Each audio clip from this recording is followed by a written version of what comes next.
And welcome to episode 14 of the LitRPG Podcast, the only podcast dedicated to LitRPG. I'm Ramon Mejia. I'm here to bring the latest LitRPG news, reviews, and of course, author interviews.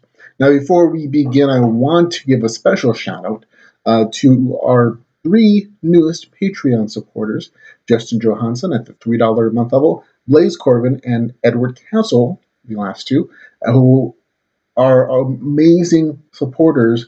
They've actually dedicated to paying $6 a month to help support the podcast, and that's an amazing amount. I think we only have one more level beyond that on our Patreon, page, because we never thought anybody would be that supportive, but these guys are. So thank you, everyone. Now, because they've all pledged at least $3 a month, they get an original, funny, or weird video of their choice that'll be made by myself and my podcasting friend Edgar Acosta. So if anyone in the audience has any fun or original ideas or suggestions for that video, please place your comments in the show notes for this particular episode of the podcast. And that way, Justin, Blaise, and Edward can decide what they want to see based upon your suggestions or their own ideas. We're more than open to doing anything weird and funny, as long as it's legal and safe. I'm not looking to kill myself for this. But if you want to be a supporter on our Patreon page, you can do so at patreon.com/GeekMindsPodcast. Okay, now on to the regular show. This week we'll be telling you about, of course, the latest LitRPG news and anything that came out this week and our reviews of that stuff.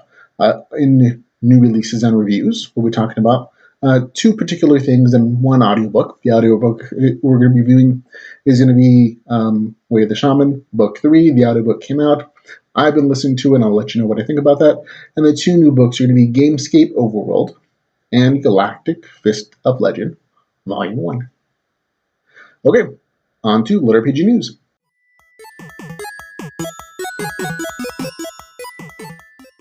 In LitRPG News, new contract, Perimeter Defense Series Book 3, the audiobook, is actually be coming out November the 15th of this month. It's going to be another great addition to our audiobook LitRPG section. I enjoyed Book 3. I remember talking to the author, Michael Antonoff, not too far back in the past. You can catch that interview, of course, at LitRPGPodcast.com. But looking forward to getting another audiobook to read in the LitRPG genre. Again, that's November the 15th. Also new in our new things to Amazon, the Gold Farmer Treasure Forest, Book 1, LitRPG series, is also going to be coming out November the 15th. We have very little information on this particular book. It's saying it's a LitRPG, so we'll have to wait and see. Doing a search on the internet comes with a homepage that, again, doesn't give much more information than the basic description. But I'll read the description on the novel for you so you can kind of decide whether or not you want to pre-order it. It is only 99 cents to pre-order it now. Apparently it's going to go up to $2.99 on the 22nd after the book has come out. It's also going to be available on Kindle Unlimited. I do have to warn you, on the description, it does say it's around 140 pages, but for 99 cents, that's a pretty good value there. But the description on the book. In 2050, AI has taken over the vast majority of jobs in the world. However, one new job has appeared that is for humans only, as gold farming in virtual reality MMOs. Ken worked as a gold farmer in a popular fantasy VR MMO, Avathium Online. However, one day while gold farming in Ale, he was suddenly teleported into another VR world, where he soon realized he and his NPC allies are far stronger than anyone else in this new world. After discovering a forest full of unimaginable treasures, Ken takes his first step into conquering the world and becoming the greatest gold farmer ever. So it sounds like an interesting premise to me. I've already pre-ordered it.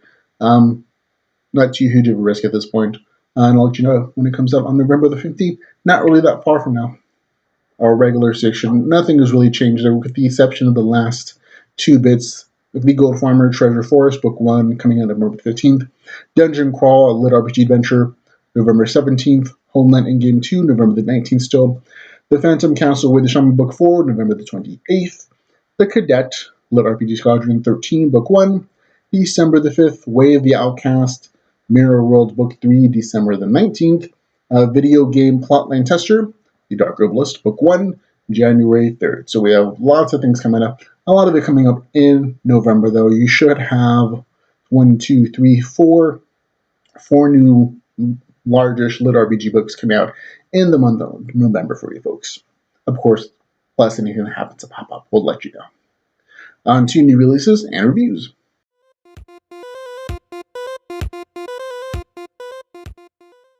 Okay, first book we're talking about in new releases and reviews is Gamescape Overworld. This one was suggested by a member of the LitRPG Facebook group, which I totally encourage you to join. It is a relatively expensive book. I should let you know off the bat. I can't give it a full review because I haven't read it all.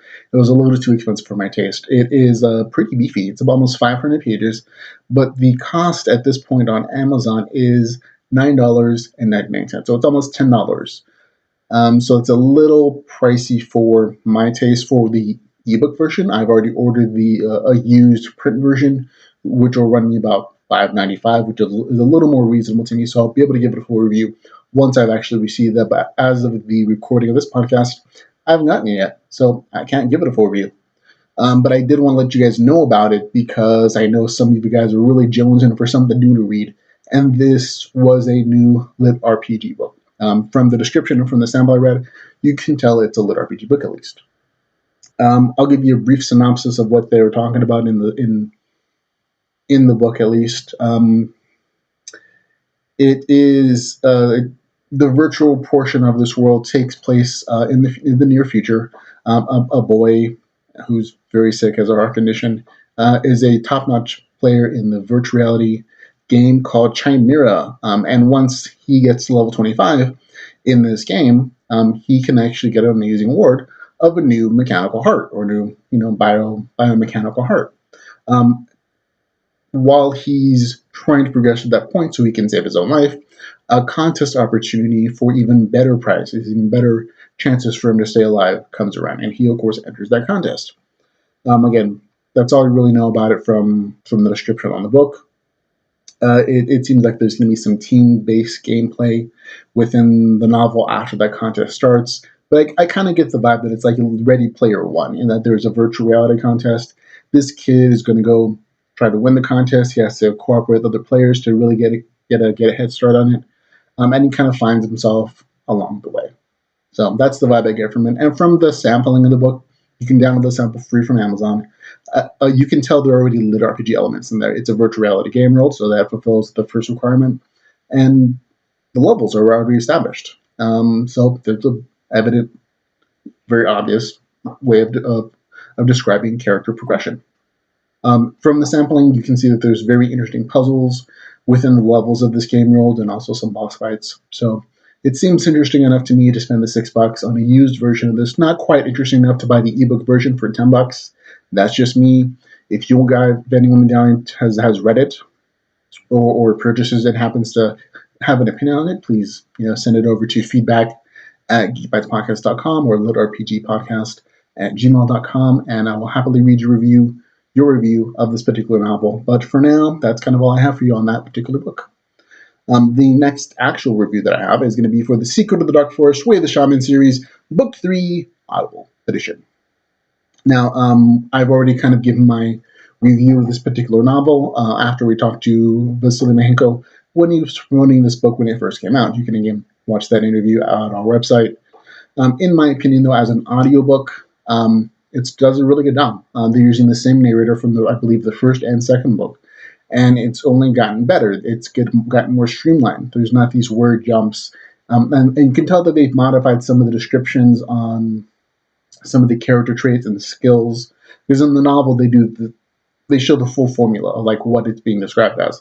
And at least in the audiobook versions, they're kind of streamlining it a little bit so it doesn't sound quite as mathy and awkward, at least. So it's good that they're improving their audiobook thing. But the audiobook narrator is already doing a really good job, and the story itself is really great. Book 3 jumps off from the very end of book 2. It's almost like they were written at the same time, and they just kind of had to decide on a place to cut it. So after the end of book 2, book 3 just starts right off at the end of those events. The new exploring area of the Carter's Empire is now open to the characters or the players of this particular virtual reality world. And there's a ton of players just take it off. And it opens some new quest opportunities for our hero Mahan, who I only, after I talked to Vasily Mahenko, realized is named after Mahenko in that book there. But Mahan is finally making his own guild and going on an adventure and a very interesting quest line within that world to the Dark Forest, where he has to, of course, solve this big issue. But it's a really good story. I've been enjoying it. And again, as a special note, if you've already purchased the ebook version of this, I believe you can get a special deal for the audiobook for, I think, less than $4. So you might want to check to see if Amazon is offering that particular deal. Otherwise, I believe the audiobook is around $14 or less if you're an Audible subscriber. So there you go. That's that review. On to Galactic's Fist of Legend, Volume 1. It 240 pages. It costs $2.99, which is a pretty reasonable price in my opinion. It's not available on Kindle Unlimited because the author is actually selling it in multiple places, and he still has it online, I believe, on the Railroad.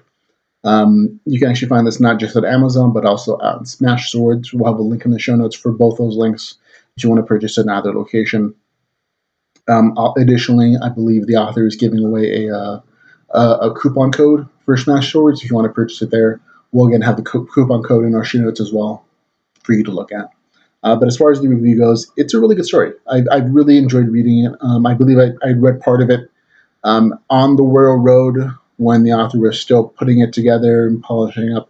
And this is a really nice version of it. If you don't know the author is Scotty Futch. I'll say that one. But he's written some other LitRPG you probably already read, hopefully. Origin ARS and the Oh So Sexy Freelance Saga, which is a very adult-oriented LitRPG series, but it is still LitRPG. There's just a lot more sex graphic version in there, so be aware if you're purchasing LitRPG for your kids. But the basic backstory premise of the story is that our world is said to be enslaved by aliens unless humans volunteer to participate in a game-like scenario and eventually get powerful enough to beat the Grand Emissary, which is some big, bad guy. We don't actually meet the Grand Emissary. This is, again, only Volume 1, folks.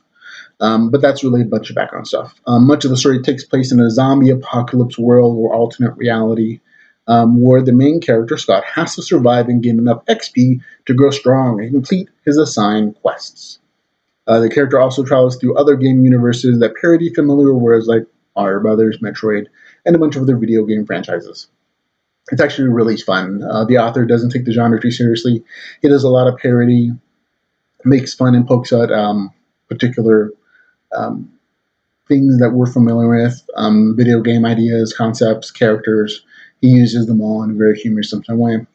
But the majority of the story does take place in like a zombie apocalypse kind of world. But the background of the story allows for some very interesting story opportunities because if the author just gets bored of the zombie world, he can just have his character go to some other world, as he does in this particular story. He goes to like a mushroom kingdom, which might sound familiar to some people. And he does that several places to give the character some unique powers and abilities and create interesting story arcs, which is really fun and interesting. This story is definitely not your traditional fantasy lit RPG. There's a lot of different mechanics, and it's just interesting and fun. It's mostly action-oriented, but there is some humor. But the fight scenes are fun and interesting. And if you like those zombie games, you'll probably like this too. So if you're into zombies, from Ascend Online, this is a fun kind of story as well. So I definitely give it a big recommend from my point of view. And again, it's on Amazon. You can read it on the Railroad. I believe it's still there because the author never signed a Kindle Unlimited contract. So you can check it out there if you want to. But I always recommend buying it because the author worked really hard. And I think he deserves to be compensated. If you really enjoyed it, that's a way you can support him, either on Amazon or on Smash Swords. And again, he does offer a free coupon, or a coupon code, I should say. Again, we have it in the show notes for you to use if you wish to purchase it at Smash Swords instead of Amazon. But that's going to be it for the podcast, folks. I know it's a short week. I brought you what Lit RPG I could this week. We're going to have more next week, of course. It'll be past the 15th and the 17th, so we should have a ton of new stuff to read and talk about with you guys and recommend or not recommend, as the case may be. But again, if there's anything you guys in particular want me to review and talk about on the podcast, you can always send those requests to litrpgpodcast at gmail.com or at feedback@geekbadspodcast.com. Either one will reach me, and I'll be more than happy to talk to you or review those things. But that's for the podcast, folks. But again, we only exist because of your support, whether you're listening to it or telling your friends about it or giving us nice reviews on iTunes or Stitcher or wherever you're reading or watching this or YouTube, whatever. It all helps to bring the attention of other people to the podcast, and I appreciate your support. And of course, all the other ways you can support the podcast are listed at litrpgpodcast.com/support. But until the next time I see you, folks, remember, folks, to go read some LitRPG.